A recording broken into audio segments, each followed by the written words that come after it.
It's an unusual topic. I never spent any plans in my life to get involved in trying to find out about Donald Smith or Lord Strathcona. But about a year and a half ago, for the Heritage Forum in Rigolet, I was asked if I would do a presentation on Lord Strathcona or Donald Smith. And of course, they were interested in conjunction with their new center that they have. They have a Lord Strathcona Interpretation Center set up in Rigolet in the replica of a building that he was responsible for. And it's called the Strathcona building, of course. So I thought, I can do that. So I got right into it and started to investigate. And by the time I was finished, I was wowed. I was totally floored. I was very happy that I had to do that, even though I would never, as I say, have chosen it myself. But what a guy. What a guy. I mean, it's as simple as that. He was amazing.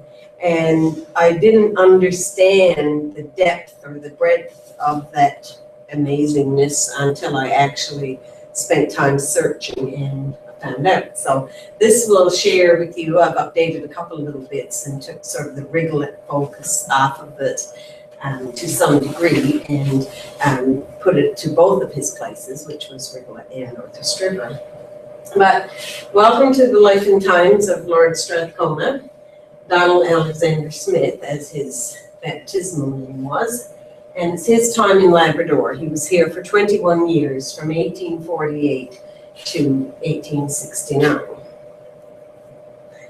And before he was finished, he also had, you can pretty well say, he was the Hudson's Bay Company.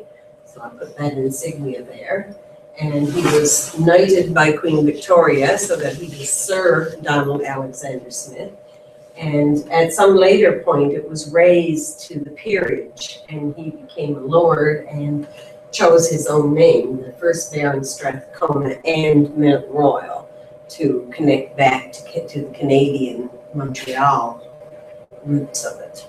So he was all of that before he was finished. Most Canadians know Sir Donald Smith as the man who hammered in the last spike. In the history books, all the kids see that picture. They'll say, who's that man, that old man with the white beard? And somebody will say, well, that was Donald Smith. And what's he doing? He's hammering in the last spike of the railway. This was done in 1885. And as a major financial backer of the project, the right was his. And his story is amazing. This is one of the many statues of him across Canada. He was born in Forres, Scotland, on the 6th of August in 1820. Donald Smith was the fourth child of 6 children, 3 boys and 3 girls. His father, Alexander Smith, was an alcoholic shopkeeper, and his strong mother was Barbara Stewart Smith.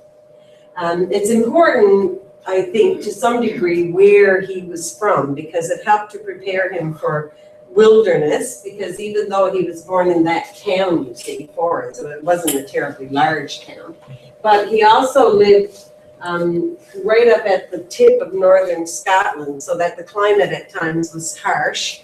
And as you can see, there was like rivers and forests and rocks and things. So he didn't live just a city life as a child. He also had some wilderness, and he did have some harsher climate. So I guess all of those things would have helped to prepare him. This is actually the house. This here no longer exists. The bridge flooded or something and had to be blasted away, and a new one was built. But there is a plaque on the bridge that says that this is next to the site of the house where Donald Smith was born. They don't have my house. Oh, just a small font. Anyway, but the painting is from a private family collection. This is the first picture ever seen of him. He's 18 years old. It was done on a little miniature. He had blue eyes and red hair. He was a very clever boy, as we'll come to find out. But all of the family funds were being used to train his older brother. I mean, that's the sad part about being fourth, isn't it? You're way down the list of money. And his older brother was in training to be a doctor, so whatever school money there was being used for him, so there was nothing for Donald. So this left the issue of what to do. He began to apprentice under a local lawyer, and he was copying files and found it very, very boring. So he did have an uncle, his mother's brother, who suggested that maybe he could go to Canada and maybe some business, or even perhaps the Hudson's Bay Company. It was just an afterthought. But he had to do something because he was wasting away at 18. So the Hudson's Bay Company was his choice once he actually got to Canada. And from 1838 to 1841, he began as an apprentice Hudson Bay Company clerk in Tadoussac. It was an Innu village on the shores of the St. Lawrence. And his starting salary was £20 a year and board. So for his first 5 years as an apprentice, that's what he would earn. And basically, he just lived where he was. That's a painting of Tadoussac. And the church, I took that picture when I passed through. I sort of really got into Donald Smith at some point. And so when I was passing through Tadoussac, I thought, oh, that'll go great. So I took a picture of a church that was there when he was there, this little tiny teensy church. But it was, as you'd expect, actually, he said later to friends that life in these places was actually more confining than when he got to Labrador, because at least Labrador was a mixture of British people and Scottish people and tradespeople and native people, and whereas in those places there was maybe one other white person beside himself, and the Innu, of course, being Innu, were often on the move, so like you were just there a lot, and he found it difficult, but he just had to do it. 1843 found Smith in Chicoutimi, another wilderness post that promoted trade with the Indians. His salary was now raised to £100 a year, and that was considered good. He had served his 5-year apprenticeship at this point, and he had passed. Although he did get severe telling off for the quality of his bookkeeping, that it was very messy. Mostly, I think, because he was bright enough, he was carrying his records in his head. And then, of course, when they wanted to see it all on paper, well, he was a bit short. These isolated places, they had all been purchased from the Northwest Company. When he arrived, they were known as the King's Post, and they were all along the St. Lawrence, little small places. I guess the Hudson's Bay Company wanted a monopoly. So they bought out the Northwest Company, and now all these Innu trading posts were now going to feed to the Hudson's Bay Company, which was the way they wanted it. From 1843 to 1847, Donald Smith was sent to Mingan, Quebec, another Innu village on the St. Lawrence River, another King's Post, and he lived in that house until fire destroyed the post and all the accounts. So after finally getting them sort of neater and better to prove to Governor Simpson that he could, he lost it all. There was a story that came out of it that some of the men, who was another couple of clerks working with him, and they said, we can run in the house, we can get your stuff. He said, if we've lost the company's stuff, it's just as well for mine to go to. So he didn't want it said that he had made the efforts to save his own personal stuff. But at the same time, while he was here, he suffered eye damage from severe snow blindness, and this fire didn't help because they were trying to rush into the house, and I guess the heavy smoke and stuff just further irritated his eyes, and he was afraid he was going blind. So he took himself to Montreal, which was unheard of, that a young clerk would decide that you're going to Montreal. Like, he didn't wait for permission or whatever. He got there, and they weren't that impressed. So while he was in Montreal, seeing the doctor and not impressing the chief trader in Montreal because he had shown that initiative and took himself there, word arrived in Montreal from Northwest River that Chief Trader William Norse had suffered a stroke. So like you gotta get him out of there, you gotta get somebody in. So Donald Smith, who at this time is now 27, and a young man called James Grant, who was about 18, maybe 19 in a pinch, and 3 Cree from Ganawaki, just outside of Montreal, were sent to go overland to Northwest River immediately. Well, it was really bad because it was like they got the word on January the 18th, and January the 19th they were told to depart. So it was like no planning, no preparation. And someone once said to Donald Smith later, like, how could they have the nerve to ask you to do that long overland journey from Montreal to Northwest River, like with like 6 hours notice? And he said, the way I looked at it is if they had the nerve to ask me, then I had the nerve to do it. So he just dug in stubborn, I guess, in his Scottish background and did it. But the trip was a disaster. They arrived at Mingen, okay, so they left Quebec, they left Montreal way up, and they got past Cynthia, here's Mingen here.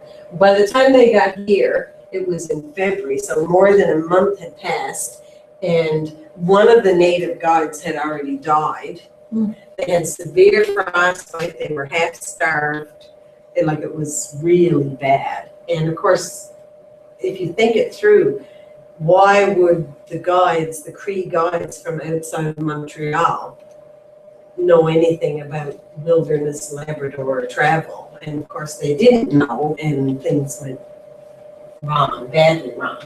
So they stayed there then and recovered because they were seriously in bad shape, the ones who were still alive. The guides went back, but James Grant and Donald Smith headed off again and moved on this way, came up through, partly where the road is, I guess they came out, because they came up through here, through Minnipe and in through the Kenmue River thing, and came out in Northwest River. And Norris was there, and by now it was almost time for the first boat of the spring, so he had to go out. He was in severe shape. So Smith was put in Rigolette as a clerk. So that's when he arrived, as far as we're concerned, in Labrador properly. And this was Rigolette Post, as Smith likely found it on his arrival. This may be the earliest picture of Rigolette ever, published in Harper's Magazine in 1861. So he arrived in 1848, so you have to assume it was not terribly different than that. And of course, Rigolette was a post, and all those post places, Northwest River was no exception. People didn't live there. No ordinary citizens lived there. It was purely the company, their house, their trading buildings, and all the people lived in little coves and bays all around. And that was the same here. The closest people were probably up the rapids here to the actual Northwest River Post. And likewise in Rigolette, nobody lived there except somebody who was employed. But this would have been what he arrived to. And it doesn't look a heck of a lot better than that Tadoussac picture. But anyway, I guess it was more exciting in the end. This is the house that Donald Smith actually lived in during his stay in Rigolette. He was there for 4 years. The house was later enlarged twice, but that is the house. And that fall, later that fall, September, October, a ship arrived from Montreal bringing Richard Hardisty to Northwest River from Western Canada to replace the stricken Norse. So, but neither Grant nor Smith was considered experienced enough to be the one in charge of the Labrador Post. So Hardisty came in to do that. And he brought his family with him, and of great interest to Donald was Isabella. She was called Bella. She's the eldest daughter, and that's her in the picture. Those are Isabella's parents, Richard Hardisty, who was a great employee, and his wife, who was half Cree. And that came back to haunt poor Bella many times later on the rise to stardom. But this is when they arrived. They actually had another daughter of marriageable age as well, and a younger daughter, Charlotte, who died and is buried here in North River. Her headstone is up here, just as you head towards the Airstrip Road, I think. You'll see a little headstone for Charlotte Hardesty. And so she died, and a couple of the boys came too. He had a big family. In 1852, Richard Hardesty left North River, and Smith moved there from Riglet to take over as the chief trader. Hardesty's two daughters remained. Mary to marry Joseph McPherson, who was another clerk in North River at the time. They moved on to Kibakaga, Postville way. And Isabella, who by now was already married to that other young man who had taken the journey, James Grant. And the son, James Grant II, was born in 1850. Well, this is going to get interesting right about now. But just as a note of interest, Smith's salary, once he went in as chief trader, now increased to £100 a year. And he picked up some shares as part of, instead of money, like in lieu of money. That was the way they paid him out. And so he began to invest and diversify from afar, keeping in mind that every year they only got one boat a year with mail in the early 1850s. That's about what you'd expect in Labrador. But he got a year's subscription to the Montreal papers, and he had them all come on the boat. And every day in his house in North River, he would read the paper of the day 1 year different. But he went through it with a fine-tooth comb. He knew everything about everything. He was like a detail-oriented man. So that's where he was. And that's a Stephen Hamilton painting, but again, the North River type landscape that you would see, and so pretty barren. Was James Grant still here? Yes, James Grant was still there and continued to stay for a little while too. But anyway, it got interesting right about now.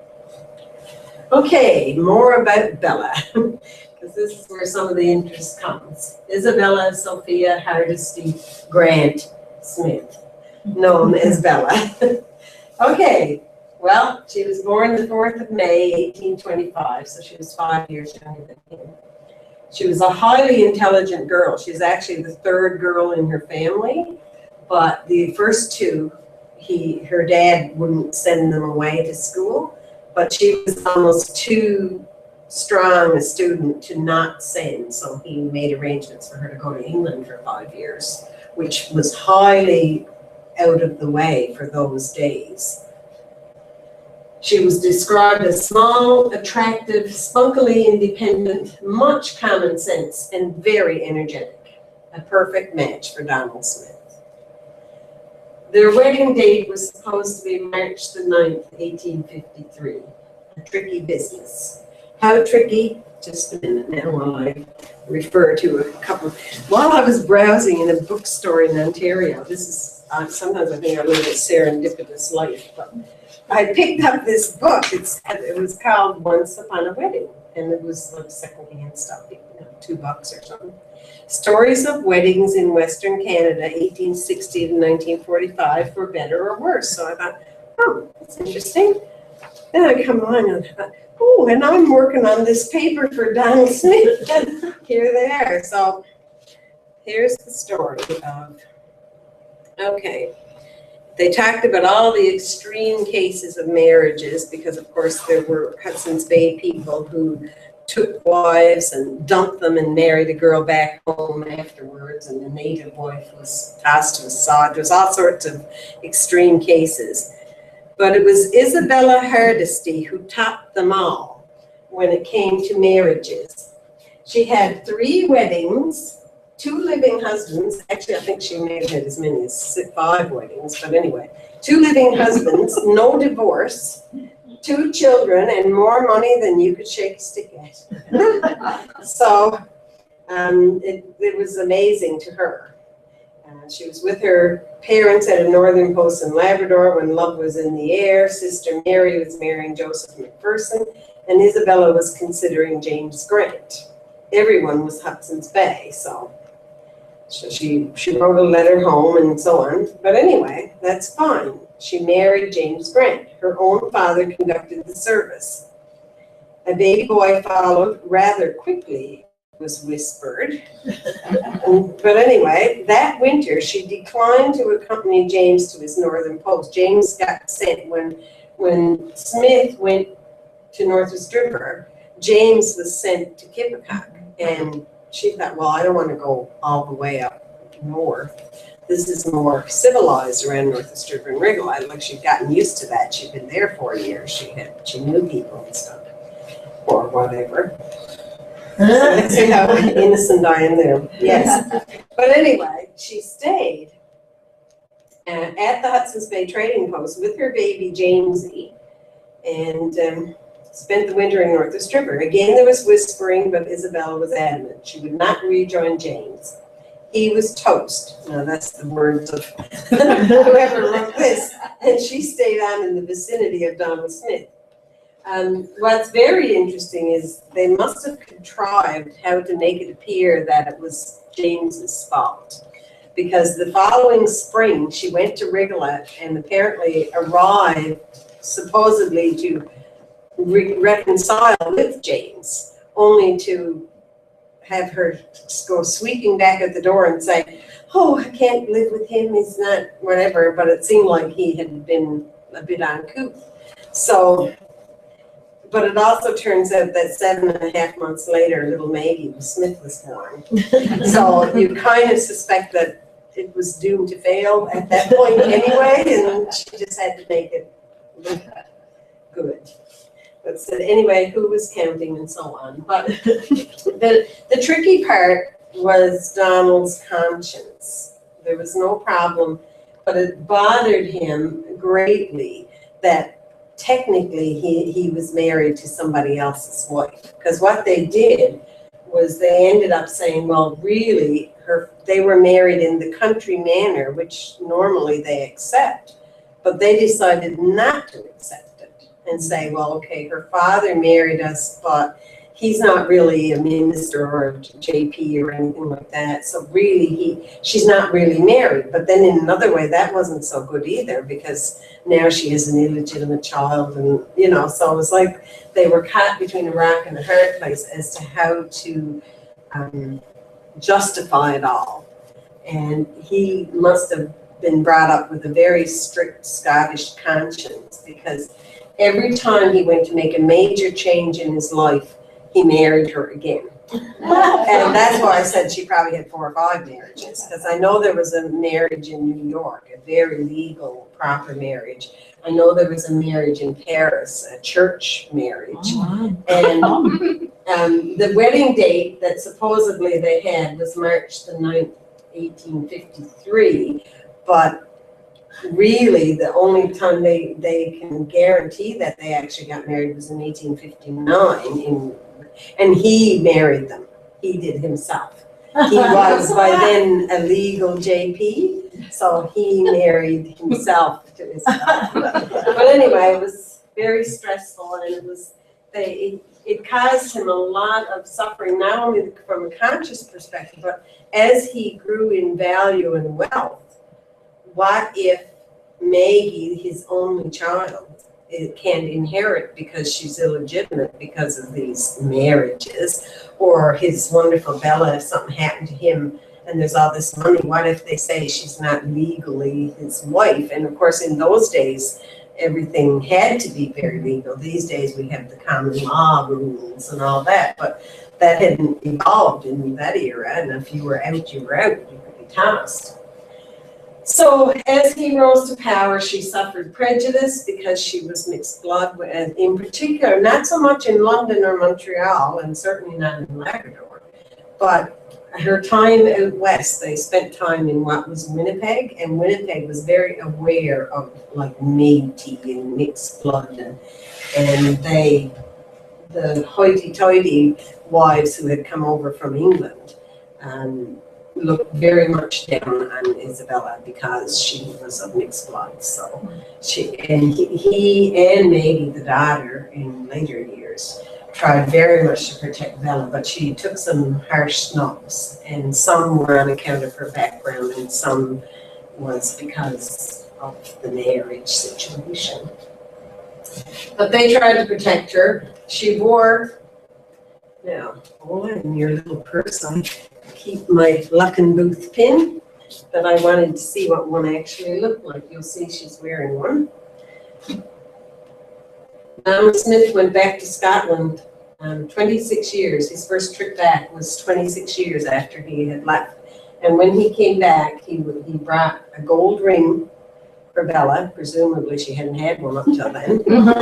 And a Luckenbooth pin, which I found out was a pin that you can buy in Scotland that's like a forever pin. And those were the only two pieces of jewelry that she ever had or wore.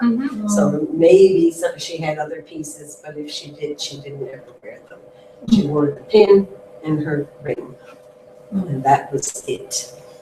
So she wasn't a wasteful woman as far as jewels were concerned. But that's Bella.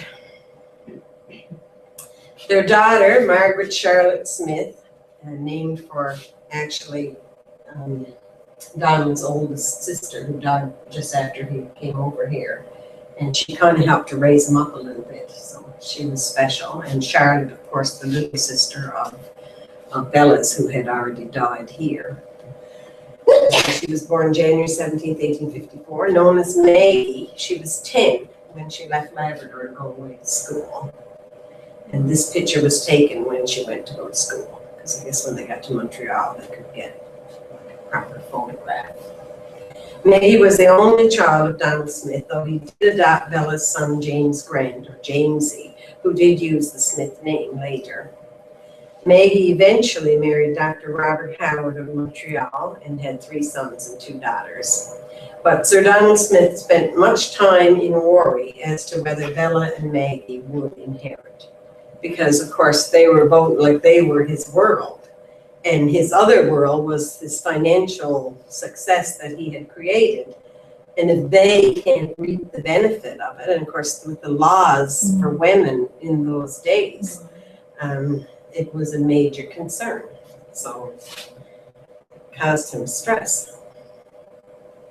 This was Donald Smith in Northwest River in 1860. So he had been 12 years in Labrador then, and by now he's the chief trader. This is a visit to Northwest River. Captain Sir Leopold McClintock of the Royal Navy described him as 5'10", 40 years old, with long sandy hair, a bushy red beard, and very thick red eyebrows. For supper, he dressed in a black swallowtail coat with white linens. Every night, if he was here and not on the trail somewhere, but if he was home in Northwest River, they dressed for dinner every night. His mother raised him to be compassionate and caring and have excellent manners. And apparently, no matter where he was, wilderness or otherwise, he exercised formal manners every day.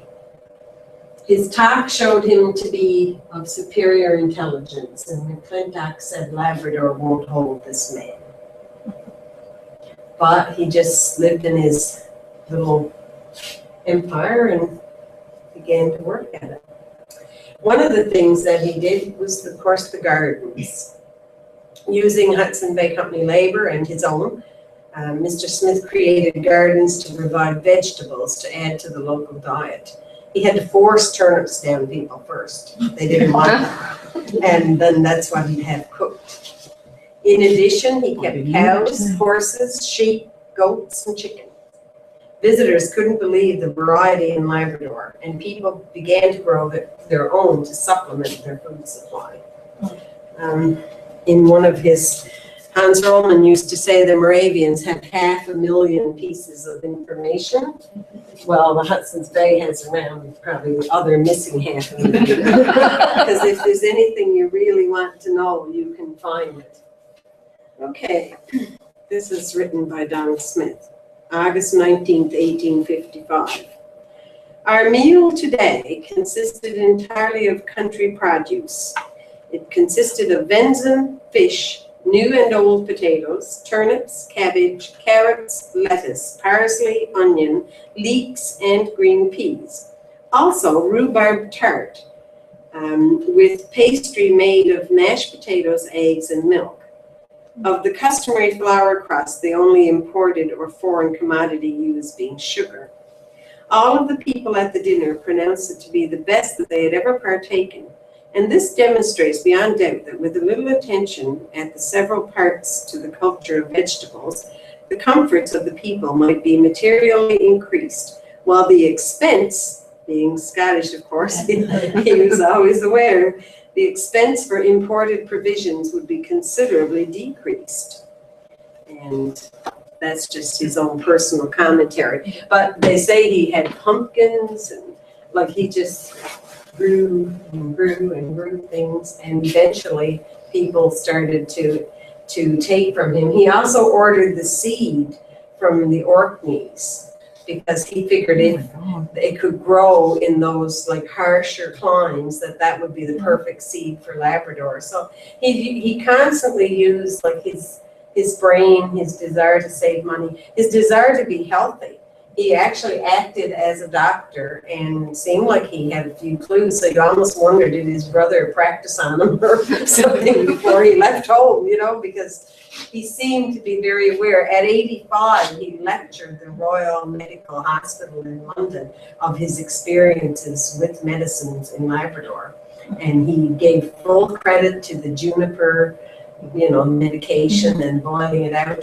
He ran his own observations on whether a fish diet or a meat diet would produce the best. And he said in Labrador, he found the best rowers were the ones who ate the most fish as compared to meat. And I said, good heavens, he was on all sorts of, but he constantly was thinking and doing and planning and so on.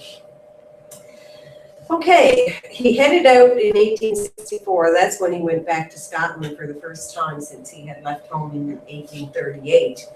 And he went to Montreal and then to London. And it made Smith realize it was not too late to advance and progress up the political ladder of the Hudson's Bay Company. Like once he came to Labrador, he was content with his gardens, his daughter, his wife. He was 49 years old. You have to think, well, that's it, isn't it? I mean, this is my life. But he got a glimpse of that, what? He could fit into the Montreal. He went to London. He could talk to them. It was like, there might be a place for me in this world. So he returned to Labrador and began writing letters of advice and suggestion towards that end.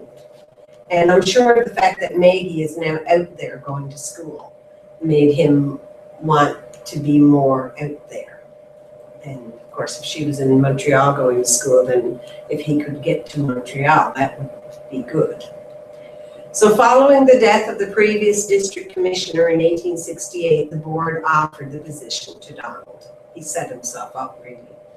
And in the summer of 1869, the Smiths moved to Montreal after 21 years in Labrador. This photograph was the first ever taken of him at the age of 51. So other than the two little paintings that we saw earlier, this was the first photograph. This is really cool. He was in Montreal 1 year when the Louis Riel mist started to rise out west. And of course, this was at the time before it was Manitoba. It was a Hudson Bay land grant. So the Hudson's Bay was responsible for that land and those people. So the really funny thing is that poor John MacDonald may have come out of one of his drunks to realize he needed help. He wanted negotiations to go on with Louis Riel. So what he didn't notice was that the head of the Hudson Bay Company was now positioned in Winnipeg. It had been in Montreal. So he thought it still was. So he called the guy who was head in Montreal, who was, of course, not now Donald Smith. And he said, we need you to go out there and negotiate with Louis Riel. Well, it wasn't even supposed to be him to do it. It was supposed to be the guy in Winnipeg. But Donald said, I'll do it. And he did. So he went out there. He had 2 days of public debate. with Louis Riel up on stages with crowds, and he started to win the arguments. And Louis Riel actually agreed with him, and a negotiation was worked on. But unfortunately, that night, a couple of Louis's men, you know, some like basically got drunk, someone was killed, everything went wrong. But the negotiations, the formal negotiations actually had taken place successfully. It's just that all the other events happened outside of the public forum and everything went badly wrong. And eventually it would end with Riel's hanging. On the other hand, Smith gained power because he had successfully done the negotiations, and people would have said it couldn't be done. Now, once Smith was in Montreal, he then financed, he was also still in charge of Labrador, like Labrador was still under his umbrella. So he then spent quite a bit of money raising up the buildings and the caliber of the buildings and so on. And this is in the 1880s now, Rigolette, and you can see it's grown considerably to what it was before, and some of the buildings are quite, you know, quite substantial. This angle shows the house that was built, but he didn't actually live in it, but it was ordered by him, paid for by him, and you know, he made sure Rigolette got this. And so I guess it got called Strathcona House because he orchestrated the building of it, but it was after he was gone, in fact. And here's some Rigolette scenes down below as time is passing. Well, once he spent some time in Montreal, he then moved to Fort Garry, which was later called Winnipeg. And the home he lived in there, the one they're sitting on the bridge, later burned down. But a monument, it was called Silver Heights, and there's still a subdivision called Silver Heights, and the monument stands in recognition to where Donald Smith's house stood. He was elected to Parliament 3 times representing Manitoba. He actually was in the House of Parliament, I think, 18 years. And he brought down MacDonald when the time came. He didn't like Laurier, and it got to the point where whatever he wanted to orchestrate, he could make that happen. One little fact I noticed was in Canada, there are more streets named after Donald Smith than any other Canadian person ever. I noticed when I was looking at a Winnipeg map the other day that one street is called Donald Street and another one is Smith Street. So they didn't even put them together. And I mean, you know, everywhere, apparently right across the country, there are many, many, many streets and so on in his memory. In their first few times living and passing through Montreal, the Smiths rented, but eventually he built this home in Montreal. His daughter lived here too, because they didn't marry till she didn't marry till she was 34. Now that he was financially secure, and by now he's very financially secure, Smith began to show his generosity. He helped several family members on a regular basis. In actual fact, he carried 12 family members. He supplied them with money for the rest of their days. He had it set up so they would have a monthly stipend and whatever they needed. He also believed in education and learning, and so he built, among others, a school for girls in Montreal because he thought about his sister that he had so dearly loved. She was bright too, maybe as bright as he was, but she couldn't go to school, just him and his brother. And he didn't like that. And of course, he had Bella, who had whose father had sent her to school, and he had his Maggie. So he was very much for the women. He and a cousin donated $1 million towards building the Royal Victoria Hospital, and he donated generously to McGill. Throughout it all, he was referred to by those in the company as Labrador Smith. Some of them probably wished he'd go back there. Anyway, never mind. Following his being knighted by Queen Victoria in 1886, Sir Donald Smith was sent to London as the High Commissioner representing Canada. And this is the family residence in the heart of downtown London, where Canada's ambassadors are still placed today. There. And the legend grows. He was raised to the peerage as the Baron Strathcona in Mount Royal. His is one of 4 titles ever given to Canada, and the only one that is hereditary. He negotiated that. He also ensured that it could be given to a female, as it was Maggie who became Baroness Strathcona after his passing. His great-grandson, Donald Ewan Palmer, is the current Lord Strathcona. And that's a portrait of him when he's about 70, and a newspaper caricature, because of course they loved to do cartoons about Donald Smith. He was a great fodder for that. And that's an actual copy of his handwriting. It's highly legible compared to some of them. And my eyes can tell you that after I microfilm a bit.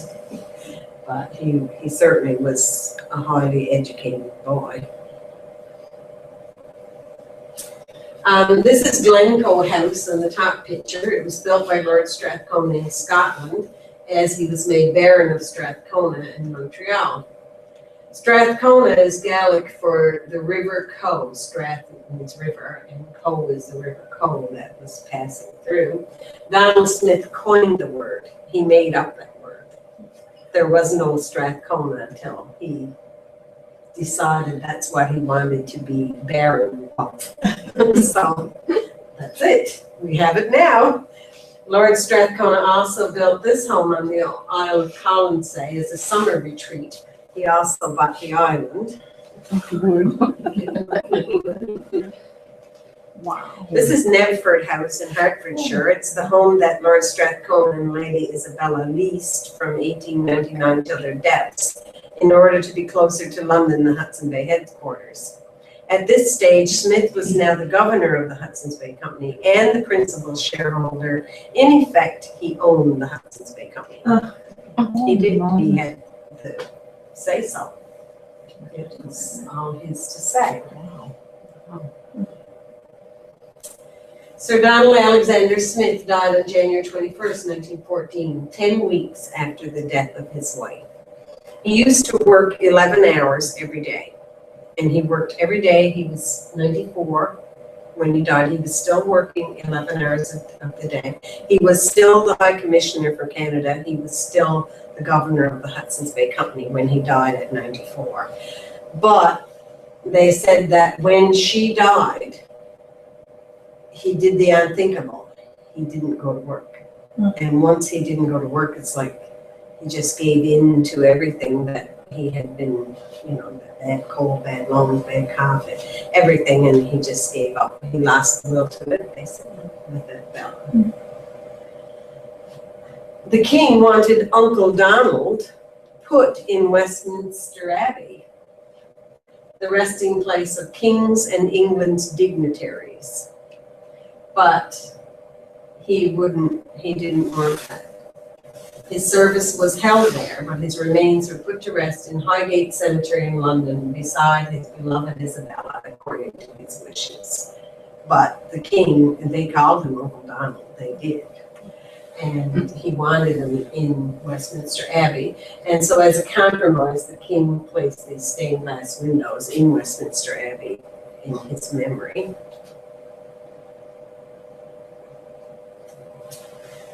One of the things left behind are the stories of friendship of Donald Smith to Lydia Campbell. Sometimes when a few beers are imbibed, I've heard stories that, I think a couple of her kids were his, and you hear all sorts of stuff. But in truth, he was so taken with Bella, I hardly think it unlikely. And she was very, very happy with her husband, Daniel Campbell. And you have to realize that when Donald arrived in Rigolette, it was July 1848, and she married Daniel Campbell in September.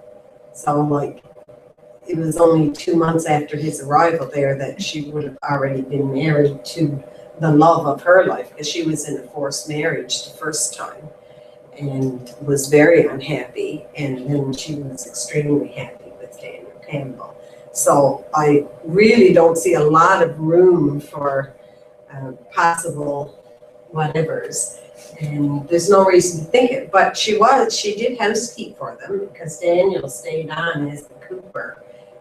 For the first 2 years of their marriage, he stayed in Rigolette, and she was the housekeeper at the Hudson's Bay house. So she probably had to wash his underwear and other, personal things, and cook the meals and the whole bit. And she certainly was a longtime friend, but Daniel himself was also a very, very good friend to Donald Smith, and he to him. Every year, every spring, money was very hard to come by in Labrador in those days, and Daniel gave up his Hudson's Bay job and went trapping and so on his own. And every spring, Donald would call for Daniel to come to Northeast River or Rigolette, whichever, and to build some barrels and things as cooper, and just give him that bit of employment so that he would get the cash on books and so on, And so in a way, you can tell there was a lot of mutual liking and so on. And they also, Bella delivered Lydia's babies and some of Hannah's too. One of the times she delivered one of Hannah's was funny. She got the baby and everything was going well, and they had a chimney fire, how likely that was. And they said Mrs. Smith was only running with the buckets. You could just picture her totally caught up in their lifestyle and so on. But I don't think there's any doubt that they were good friends. And I did come across in some of Grenfell's 8,000 pieces of writing, where he visits, and on one occasion, which was, I would think Donald's about 86 here, he was asking about old Labrador acquaintances when Grenfell went to London to visit him, as it was then 40 years since he had left the coast. It might have been expected, with all his multiplicity of interests, he would have long before had forgotten those individuals. He happened to ask after a certain woman who had been his servant so many years before, which of course was Lydia. I told him that she had passed away, which it turns out it was the year before, but that her daughter, who was Margaret Baby, was married and had a large family, had often spoken of her mother's connection with him. So he asked how Margaret was faring, because Margaret ended up having to raise some of her grandchildren. So that at the time this was, Margaret would have been in her early 60s, and she now has grandchildren to raise, having already raised her children. But he appeared to take very little notice when I told him that the family were having hard times. However, the next time I visited that part of Labrador, I heard that he had sent a special Labrador order of pork, flour, molasses, butter, and many outfits of clothing for herself and those children. The method of accomplishing this was to us just another demonstration of his greatness. To this day, the woman is wondering, where on earth did that winter diet and all that clothes come from? Because there was no name or nothing, it just arrived for her. So that was an example. I don't think I understood fully how generous he was until the appendix in the back of this book has nothing but pages and pages and pages and pages of all the money that he gave away. His mother told him that no decent human being should die so rich that, like obviously you provide for your wife or your children and so on, but you shouldn't die without a lot of money. She believed that was wrong, and he must have agreed with her because he kept giving away. See, here in Northeast River, I just grabbed a couple of pieces of legacy. While he had his Bella, he had this road cleared, and the whole pathway from where the Hudson's Bay Post House was all the way down, I guess, up along the shore, up the other side. That was where he would take Bella for a carriage ride in the evening with the horses, and he had a horse and drawn carriage. And so this was created initially as Bella's Ride, and we call it the Portage Road, of course, which is what he called it too, and that was there.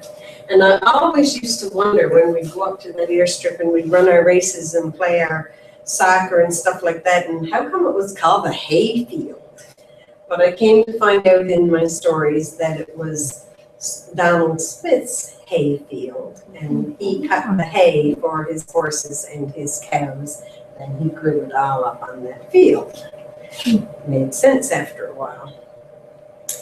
The legacy and the highest honor of a cadet in Canada is the Lord Strathcona Medal, and it comes with lots of support. In his time, it was the Boy Scouts. He gave very generously. He actually supported a full troop in the Boer War, 600 men that he fed and made sure had transport and so on, whatever could possibly be. And in the end, the reason Donald Smith hammered that last fight was because he pretty well owned the CPR.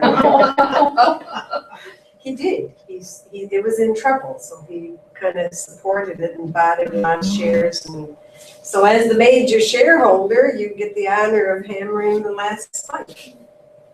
His story is Canada's greatest rags to riches tale, and it's generally agreed that this 18-year-old penniless boy who borrowed from his uncle the money to come to Canada and promised to pay him back. He did.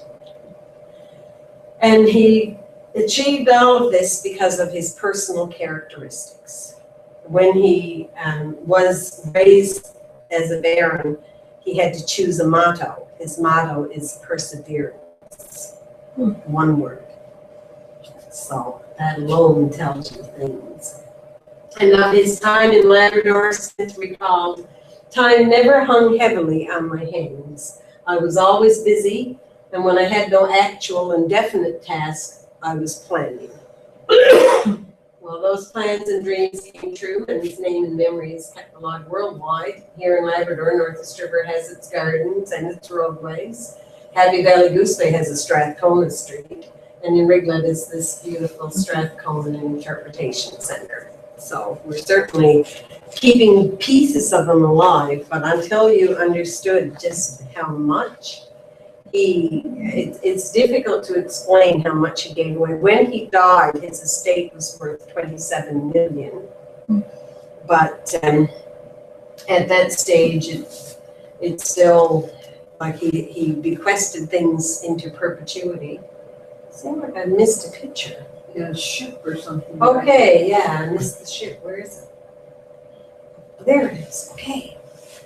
This was how he helped the people of Labrador. That was an important piece, and I remember talking about that. Okay, this was built in 1897 to 99. This is the Strathcona. It was completely outfitted for Grenfell with medical operating room and supplies, paid for by Sir Donald Smith, all of it. This following the loss of the Sir Donald, which had been an earlier gift in 1893. So as soon as Grenfell needed a boat for the people of Labrador, Smith paid for it and brought it in. Grenfell, I felt, was a tad careless. He lost the boat, the first one, which I thought was the last piece of paper. Oh no, here it is. I couldn't believe it when I read it. It was amazing. Okay, so there's this lovely little medical boat. It's only 3 years old, maybe. And this is how Grenfell writes about it. One detail, however, had gone wrong. We had anchored our beautiful Sir Donald in a man's care in a harbor off a long bay on the shores where he was wintering.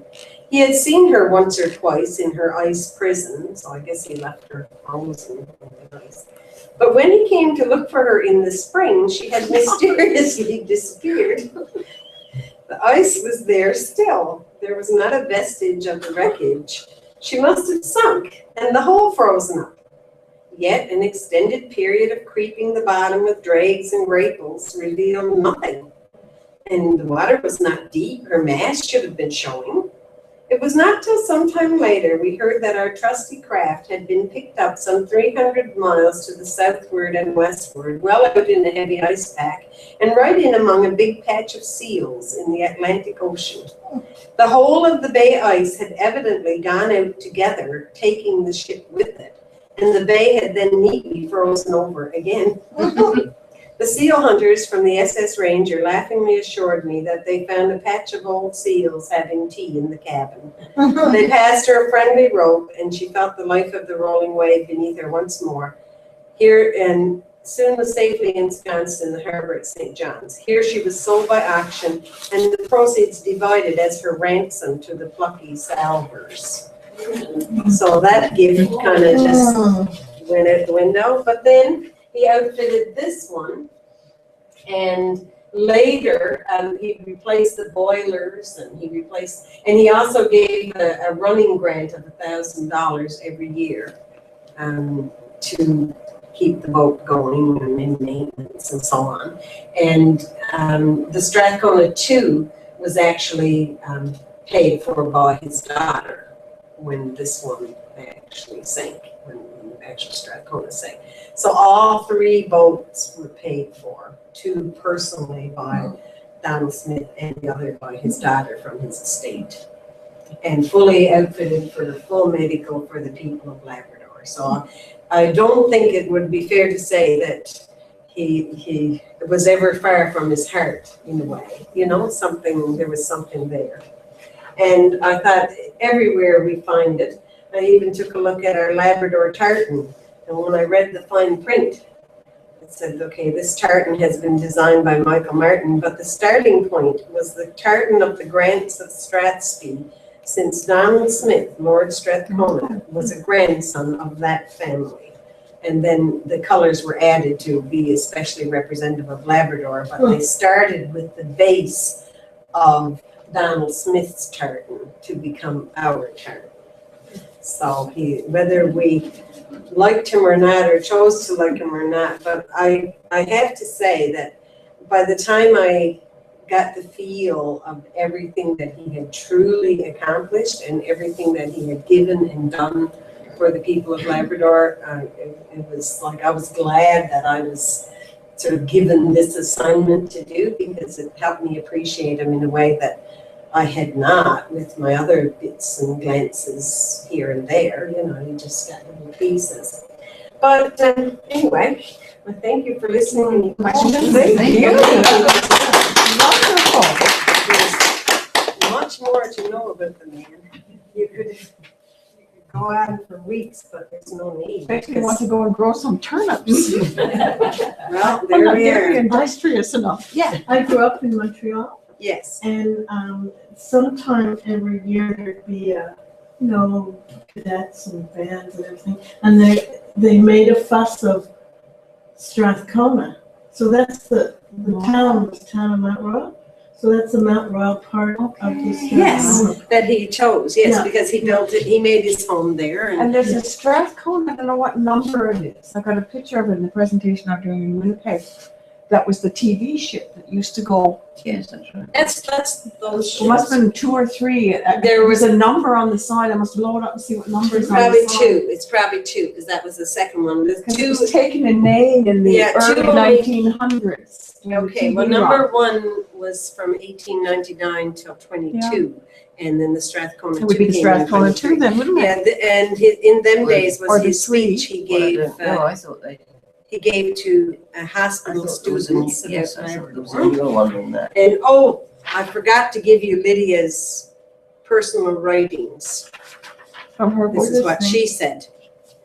I have been cook for that great Sir D.A. Smith that is in Canada now. At that time, he was at Rigolette Post, Hudson's Bay Company, a chief trader only. Now, what is he so great? He was seen last winter by one of the women of this bay. She went up to Canada and came back this summer. He is gray-headed and bended. That is Sir D.A. Smith. She wasn't easily impressed. Wow, Yeah, that's so that was wonderful. a little quote of that. What a great